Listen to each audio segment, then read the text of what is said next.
Hi అండి, welcome back to our channel Sailu cooking and vlogs. నేను ఈరోజు ఎంతో టేస్టీగా ఉండే గులాబ్ జామున్ రెగ్యులర్గా కాకుండా కొంచెం డిఫరెంట్గా ఇలా కస్టర్డ్ మిల్క్తో గులాబ్ జామున్ చేస్తున్నాను. ఈ గులాబ్ జామున్ అయితే చాలా టేస్ట్ సూపర్గా ఉంటాయండి. ఒకసారి ట్రై చేస్తే ఎప్పుడు చేసినా ఇలాగే చేస్తారు. అలాగే ప్రాసెస్ చూసేద్దాం. ముందుగా మీకు నచ్చిన గులాబ్ జామున్ మిక్స్ ఏదైనా సరే తీసుకొని కొంచెం కొంచెం వాటర్ యాడ్ చేసుకుంటూ ముద్దలాగా కలుపుకొని పెట్టుకోవాలి. మరీ లూజ్గా కాకుండా మరీ గట్టిగా కాకుండా ఇలా పెట్టుకుని ఒక 2 మినిట్స్ అయితే రెస్ట్ ఇవ్వండి.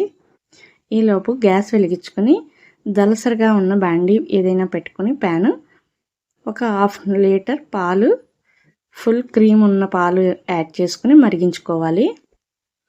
ఇప్పుడు ఒక బౌల్లోకి 2 టేబుల్ స్పూన్ల కస్టర్డ్ పౌడర్ కూడా తీసుకుని చల్లటి పాలు యాడ్ చేసుకుని ఉండలు లేకుండా ఈవెన్గా బాగా కలుపుకొని పక్కన పెట్టుకోవాలి. పాలు మరిగేలోపు గులాబ్ జామున్ కూడా ప్రిపేర్ చేసుకుందాం. మీకు నచ్చిన షేప్లో రౌండ్గా కానీ పొడవుగా కానీ సిలిండర్ షేప్లో కానీ చేసుకుని ఈవెన్గా అన్నీ చేసుకుని పక్కన పెట్టుకోవాలి.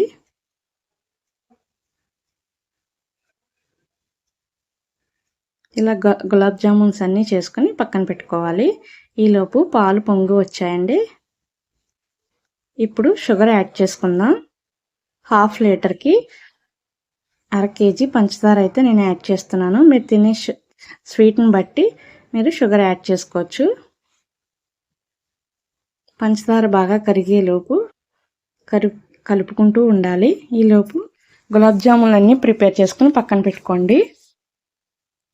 షుగర్ అంతా కరిగిన తర్వాత కస్టర్డ్ మిల్క్ని కూడా యాడ్ చేసుకోవాలి.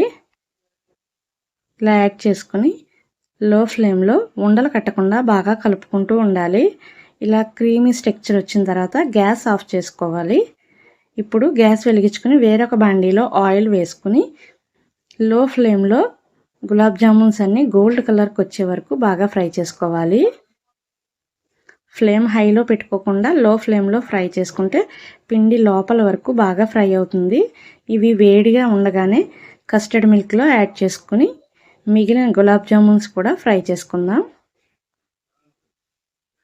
ఇలా గోల్డ్ కలర్కి వచ్చిన తర్వాత గులాబ్ జామున్స్ అన్నీ కస్టర్డ్ మిల్క్లో యాడ్ చేసుకుని ఒక్కసారి అన్నీ ములిగేలాగా కలుపుకొని డ్రై ఫ్రూట్స్తో గార్నిషింగ్ చేసుకోవాలి.